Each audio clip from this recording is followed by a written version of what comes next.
السلام عليكم ورحمة الله تعالى وبركاته.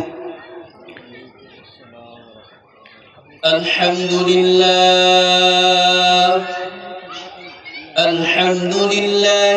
نحمده ونستعينه ونستغفره ونؤمن به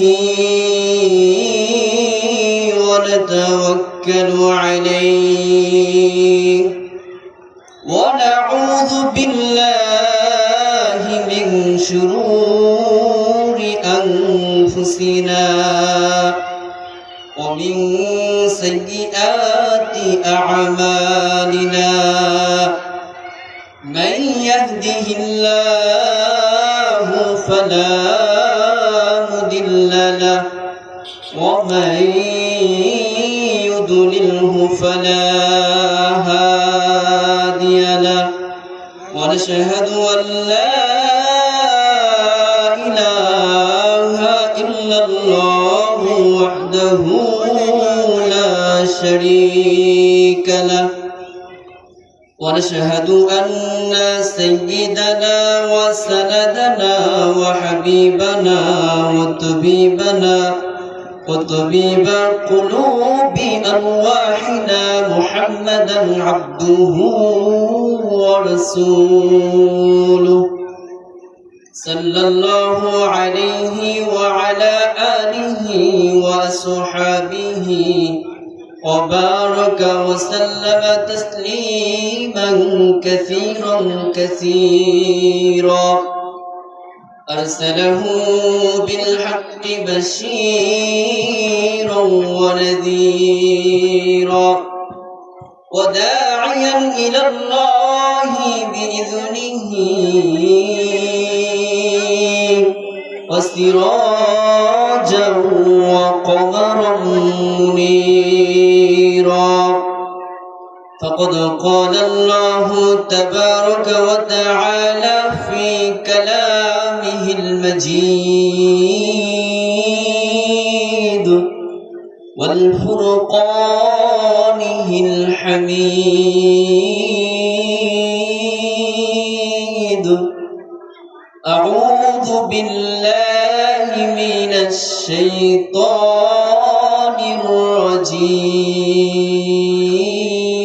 الرجيم بسم الله الرحمن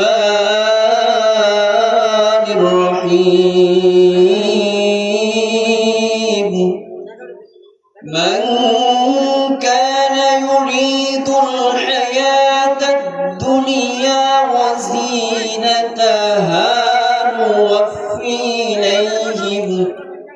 نوفي إليهم أعمالهم فيها وهم فيها لا يبخسون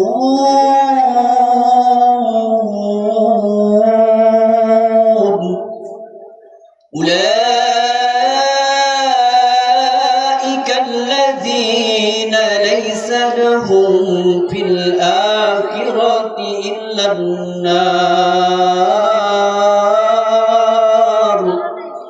وحبط ما صنعوا فيها وباطل ما كانوا يعملون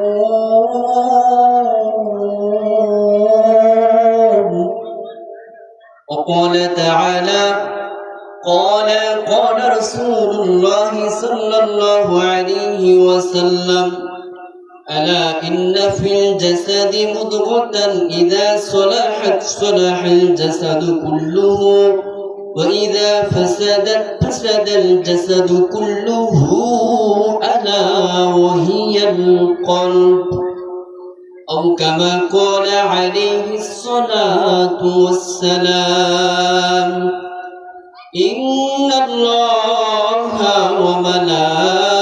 وملائكته يصلون على النبي يا أيها الذين آمنوا صلوا عليه وسلم وسلموا تسليما اللهم صل على محمد وعلى آل محمد كما صليت على إبراهيم وعلى آل إبراهيم إنك حميد مجيد اللهم بارك على محمد وعلى آل محمد كما باركت على إبراهيم وعلى آل إبراهيم إنك حميد مجيد بلغ العلا بكماله كشف الدجى بجماله حسنت جميع خصاله صلوا عليه وآله আরবের বুকে মক্কার পরে মদিনার যেথায়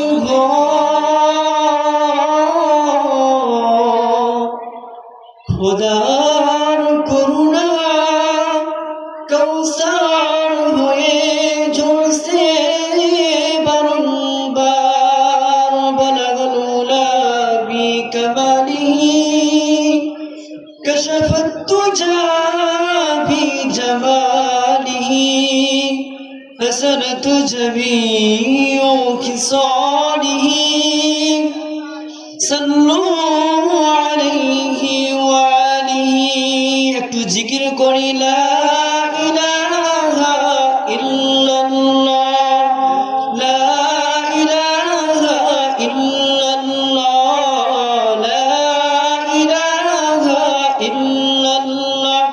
সকলে বলি লা ইলাহা ইল্লাল্লাহ লা ইলাহা আল্লাহ নামের জিকির করবে যারা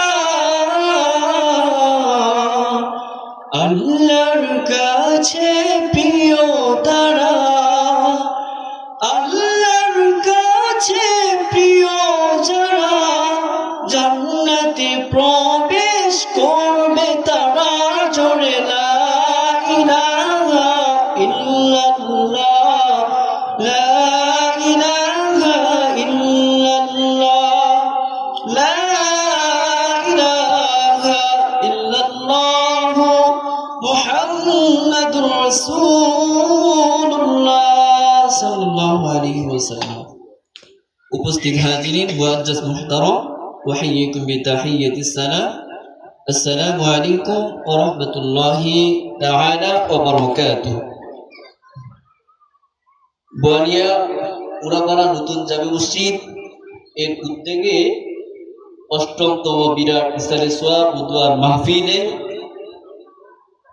উপস্থিত সম্মানিত সভাপতি এবং মঞ্চে উপস্থিত আলিম ওলামা হযরতগণ আমার সামনে উপস্থিত মুরব্বী কেরাম তলবে ইজ্জত পর্দা অন্তরালে মা ও বোনেরা আমি সকলকে জানাই আমার অন্তরের অন্তরস্থল থেকে শুভেচ্ছা অভিনন্দন ও সালাম আসসালামু আলাইকুম ওয়া রাহমাতুল্লাহি ওয়া বারাকাতুহু সালাম দেওয়া সুন্নত সালামের জবাব দেওয়া ওয়াজিব আর ওয়াজিব তরক করা কবিরা গুনাহ তো আমরা জেনে শুনে কেন গুনাহ করব আমি আবারও সালাম জানাই আপনারা সালামের উত্তর সঠিকভাবে দিবেন আসসালামু আলাইকুম ওয়া রাহমাতুল্লাহ সম্মানিত বোয়ালিয়া উড়াপাড়াবাসী আপনারা সকলেই কেমন আছেন আমাদেরকে ভালো রেখেছেন কে আল্লাহ সুস্থ রাখার মালিক কে অসুস্থ করার মালিক কে হায়াতের মালিক কে এই জমিনের মালিক কে আপনি যে এখানে এসেছেন কার ওসিলায় এসেছেন আল্লাহ যদি না চাইতেন আমরা এখানে আসতে পারতাম এটা একটা জান্নাতের মজলিস জান্নাতের বাগান যে আল্লাহ সুবহানাহু ওয়া তাআলা বিভিন্ন প্রকার কাজকর্ম থেকে আমাদেরকে ফারেক করে অযথা বেহুদা সময় নষ্ট না করে এরকম একটা দ্বীনের মজলিসে, জান্নাতের বাগানে আপনাকে আমাকে যাচাই করে বাছাই করে আসা বসার এবং কোরআন ও হাদিস থেকে কিছু কথা শুনবার মতো তৌফিক এনায়েত করলেন। সেই মহান মাবুদের দরবারে, সেই মহান মালিকের দেওয়া জবান দিয়ে আমরা কালিমাতুশ শুকরিয়া জ্ঞাপন করছি, সকলে পড়ছি আলহামদুলিল্লাহ। সংক্ষিপ্ত দুরূদ পড়ছি সেই নবীর উপর যিনাকে সৃষ্টি না করা হলে কোনো মাখলুককে সৃষ্টি করা হতো না, আপনি আমি কেউ সৃষ্টি হতাম না। সেই মানুষটির উপর সংক্ষিপ্ত দুরূদ পড়ছি, সকলে পড়ছি সাল্লাল্লাহু আলাইহি ওয়াসাল্লাম। আলহামদুলিল্লাহ। আমি পবিত্র কালামুল্লাহ শরীফের অসংখ্য আয়াত থেকে অল্প দু একটি আয়াত আপনাদের খেদমতে পরিবেশন করেছি এবং অসংখ্য হাদিস থেকে একটি হাদিস আপনাদের সামনে পরিবেশন করেছি। ইনশাআল্লাহ অল্প সময়ের মধ্যে কিছু কথা বলার চেষ্টা করব। ওমা তৌফিকি ইল্লা বিল্লাহ। আল্লাহ সুবহানাহু ওয়া তাআলা যেন এই অধমের জবান দিয়ে এমন কথাগুলো বের করে যে কথাগুলো জাতির হেদায়েতের জন্য উসিলা হয়ে যায়, সেই তৌফিক যেন আল্লাহ সুবহানাহু ওয়া তাআলা আমি অধমকে দান করে, সকলে বলি আমিন। আলহামদুলিল্লাহ। আল্লাহ সুবহানাহু ওয়া তাআলা পবিত্র কালামুল্লাহ শরীফে বলছেন, মান কানা ইউরিদুল হায়াতাদ দুনিয়া ওয়া যিনাতাহা নুওয়াফি ইলাইহিম আ'মালাহুম ফিহা ওয়া হুম ফিহা লা ইউবখাসুন।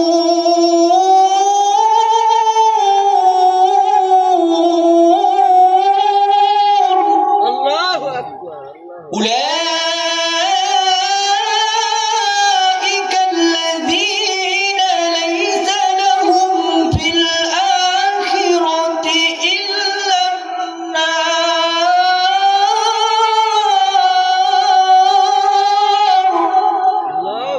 وحبط ما صنعوا فيها وباطل ما كانوا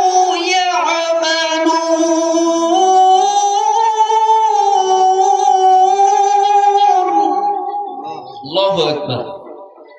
আল্লাহ সুবহানাহু ওয়া তাআলা তার পবিত্র কালামুল্লাহ শরীফে বান্দাদেরকে জানিয়ে দিচ্ছেন, মান কানা ইউরিদুল হায়াতাদ দুনিয়া ওয়া যিনাতাহা নুওয়াফি ইলাইহিম আ'মালাহুম ফিহা ওয়া হুম ফিহা লা ইউবখাসুন। আল্লাহ সুবহানাহু ওয়া তাআলা বলছেন, যারা দুনিয়ার চাকচিক্য কামনা করে, দুনিয়া নিয়ে ব্যস্ত হয়ে পড়ে থাকে, দুনিয়া নিয়ে দুনিয়ার ভোগ বিলাসে ব্যস্ত হয়ে পড়ে থাকে, আমি তাকে তার আমলের প্রতিফল দান করব, তাকে বিন্দু মাত্র কম করা হবে না।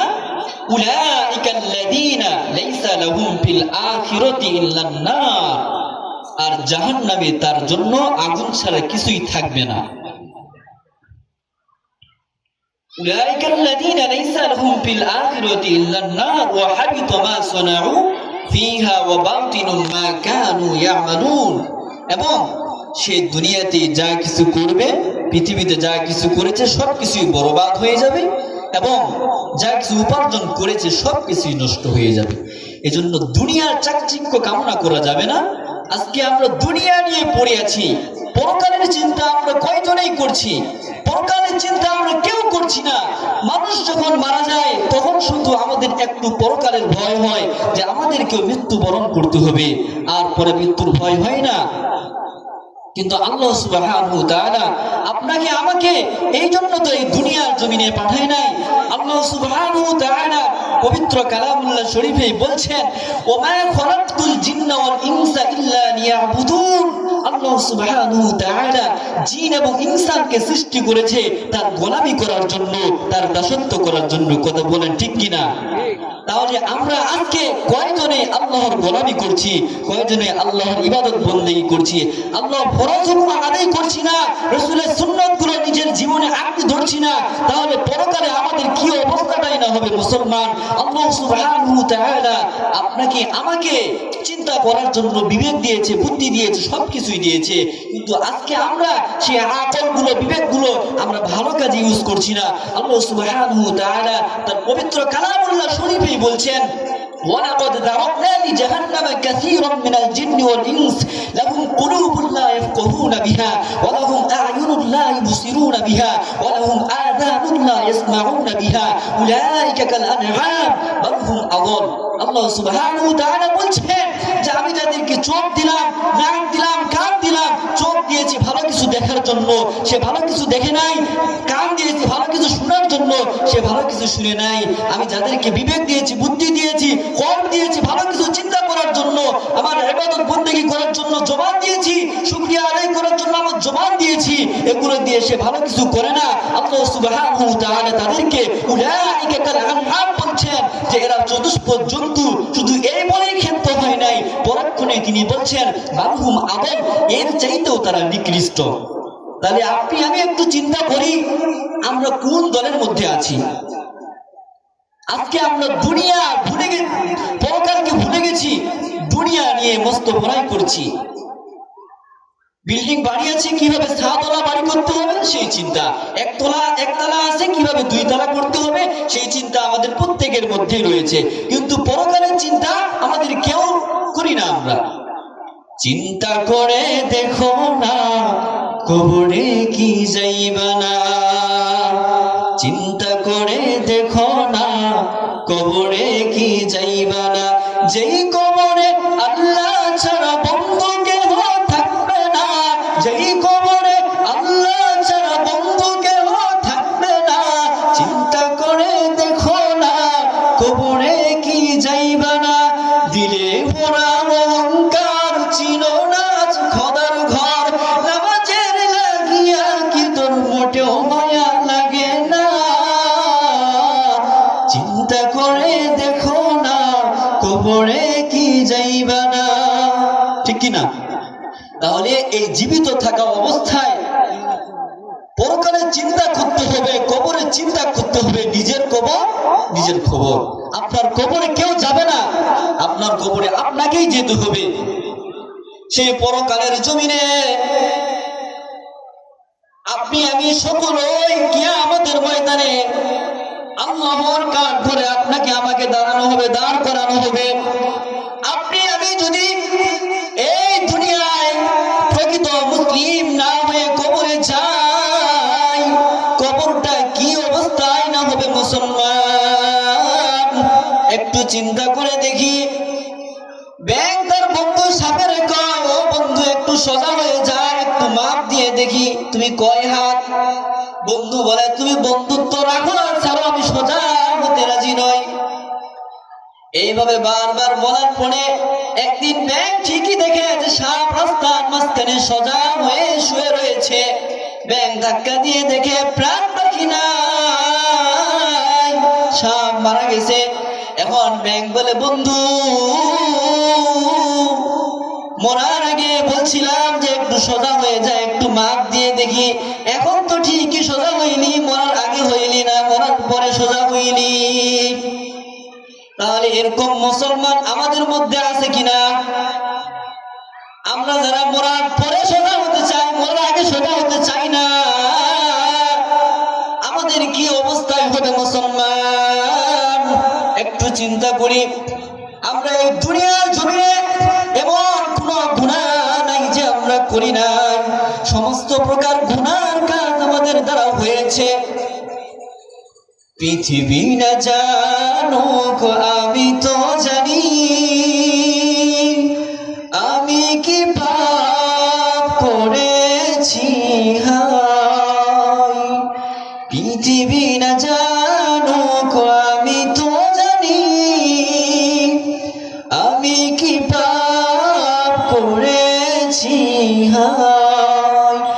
আমার পাপের করলে বিচার, আমার পাপের করলে বিচার, বাঁচার কোনো নাই উপায়।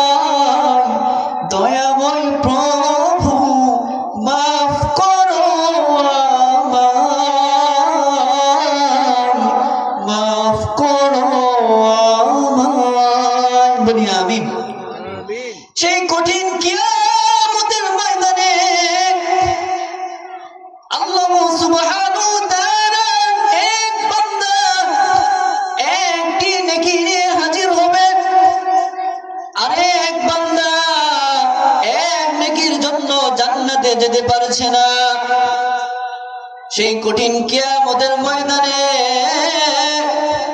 সকলে ইয়া নাফসি বলে চিৎকার করতে থাকবে। কেউ কাউকে চিনবে না, স্বামী স্ত্রীকে চিনবে না, স্ত্রী স্বামীকে চিনবে না, বাবা মাকে চিনবে না, মা বাবাকে চিনবে না, বাবা সন্তানকে চিনবে না, সন্তান বাবাকে চিনবে না, নেতা নেত্রীকে চিনবে না, নেত্রী নেতাকে চিনবে না। সেই কঠিন কিয়ামতের ময়দানে সূর্যটা মাথার সোয়া হাত উপরে আসবে, মাথার মুকুটগুলো গলে গলে নাক কান দিয়ে বেয়ে বেয়ে পড়বে। সেই কঠিন কিয়ামতের ময়দানে আল্লাহ সুবহানাহু ওয়া তাআলা বলবে, আইনাল মাফার, পালাবি কোথায়? পালানোর কোনো জায়গা থাকবে না মুসলমান। এই দুনিয়ার জমিনে সোজা হয়ে যাও, প্রকৃত মুসলিম হয়ে মুসলমান হয়ে আল্লাহ সুবহানাহু ওয়া তাআলা কবরে যেতে বলেছেন। সেই কঠিন কিয়ামতের ময়দানে যে ব্যক্তিটা এক নেকির জন্য জান্নাতে যেতে পারছে না, সেই ব্যক্তিটা এক নেকি ওই জান্নাতের ময়দান কিয়ামতের ময়দানে তালাশ করবে। সেই কঠিন কিয়ামতের ময়দানে সকলে ইয়া নাফসি বলতে থাকবে, ইয়া নাফসি বলে চিৎকার করতে থাকবে। কেউ কি কাউকে নেকি দিবে? বলেন দিবে? কেউ দিবে না। কিন্তু যে ব্যক্তিটা এক নেকির জন্য জান্নাতে যেতে পারছে না, সেই ব্যক্তিটা তালাশ করার পরে একজন ব্যক্তির কাছে যায় হাজির হবে। ওই ব্যক্তিটা শুধুমাত্র দুনিয়াতে একটি আমলে করেছে, একটি নেকি করেছে, তো তার কাছে যায় হাজির হবে। সেই ব্যক্তিটা বলবে, তুমি এত দৌড়াদৌড়ি করছো কেন? তো বলবে, আমি একটি মাত্র নেকির জন্য জান্নাতে যেতে পারছি না। তো সেই ব্যক্তিটা এখন একটু চিন্তা করবে, আমি তো দুনিয়াতে একটি নেকি করেছি, একটি আমলে করেছি, এই একটি আমল দিয়ে একটি নেকি দিয়ে তো আমি জান্নাতে যেতে পারবো না। তো এই নেকিটা আমি তাকে দিয়ে দিই, আমার এই ভাইটাকে দিয়ে দেই, এই ভাইটা জান্নাতে চলে যাক। সে এরকম চিন্তা করার পরে সেই ব্যক্তিটাকে একটি নেকি দিয়ে দিবে। ওই ব্যক্তিটা তখন এক নেকি নিয়ে জান্নাতে যাওয়ার পারমিশন নেওয়ার জন্য আল্লাহর দরবারে চলে যাবে। আল্লাহকে যাই বলবে, আল্লাহ, এই কঠিন কিয়ামতের ময়দানে আমি এক নেকি তালাশ করে খুঁজে নিয়ে এসেছি আপনার কাছে, আপনি আমাকে জান্নাতে যাওয়ার পারমিশন দেন। আল্লাহ সুবহানাহু ওয়া তাআলা বলবে, এই কঠিন কিয়ামতের ময়দানে কেউ কাউকে চিনবে না। এই কঠিন মুহূর্তে তোমাকে কে এক নেকি দান করলো? সেই বান্দা ওই অমুক ব্যক্তির কথা বলবে। আল্লাহ সুবহানাহু ওয়া তাআলা বলবে, ওই ব্যক্তিকে তুমি আমার কাছে নিয়ে আসো। ওই ব্যক্তিটাকে তার কাছে নিয়ে আসা হবে। আল্লাহ সুবহানাহু ওয়া তাআলা বলবে, তুমি এক নেকি কেন তাকে দান করেছো? ওই ব্যক্তি বলবে, আল্লাহ, এই দুনিয়ার জমিনে আমি মাত্র একটি নেকি করেছি, এই এক নেকি দিয়ে তো আমি জান্নাতে যেতে পারবো না। যেহেতু আমার এই ভাই এক নেকির জন্য জান্নাতে যেতে পারছে না, সেহেতু আমি এই এক নেকি আমার এই ভাইটাকে দিয়ে দেই, এই ভাইটা জান্নাতে চলে যাক। আল্লাহ সুবহানাহু ওয়া তাআলা সেই কঠিন কিয়ামতের ময়দানে বলবেন যে, বান্দা, তুমি কি আমার থেকে বড় দাতা হতে চাও? আল্লাহ বলবে, তুমি কি আমার থেকে বড় দাতা হতে চাও? বান্দা বলবে, না। আল্লাহ তাআলা তখন বলবে যে, যাও, দুইজনে হাত ধরে জান্নাতে চলে যাও। বলে সুবহানাল্লাহ। তাহলে আল্লাহ সুবহানাহু ওয়া তাআলা কাকে কোন ওসিলায় মাফ করবে আমরা কেউ বলতে পারবো না। বলতে পারবো? পারবো না। জান্নাত চির সুখেরই ঘর, ওগো জানতে যদি তুমি, মায়া ঘেরা রঙিন পৃথিবী নয় তো সুখের খনি। জান্নাত চির সুখেরই ঘর, ওগো জানতে যদি তুমি, মায়া ঘেরা রঙিন পৃথিবী নয় তো সুখের খনি। আলহামদুলিল্লাহ, সময় শেষ প্রান্তে আমি চলে এসেছি। আমি হাদিস থেকে কথা বলতেই পারিনি, ইনশাল্লাহ আল্লাহ যদি আগামীতে তৌফিক দান করে কথা বলবো। তো আমি যে কথাগুলো বললাম আল্লাহ সুবহানাহু ওয়া তাআলা যেন আমি অধম সহ সকলকে আমল করবার তৌফিক দান করুক। সকলে বলি আমিন। ওয়া আখিরুদ দাওয়ানা আলহামদুলিল্লাহি রাব্বিল আলামিন। সুবহানাকাল্লাহুম্মা ওয়া বিহামদিকা আশহাদু আল্লা ইলাহা ইল্লা আনতা আস্তাগফিরুকা ওয়া আতুবু ইলাইক। আসসালামু আলাইকুম ওয়া রাহমাতুল্লাহ।